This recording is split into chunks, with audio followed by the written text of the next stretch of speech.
नमस्कार मंडळी, सकाळी सकाळी तयार होऊन आपण निघालो आहे छोट्याच्या फॅमिली पिकनिकला.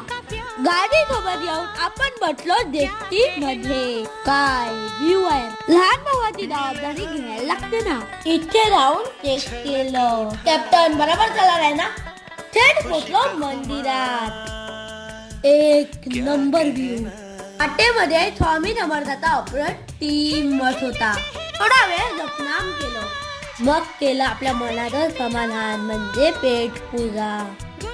मग पोचलो आनंदवनच्या स्विमिंग पूल मध्ये. इकडे आपलं नाव सांगा, तुम्हाला भेटेल तिथं नक्की मिळेल. मग फॅमिली बसलेलो. रात्री केली पूल पार्टी. ही आहे माझी लहान बहीण. थोडं ते गेम खेळून गुड नाईट आनंदवन.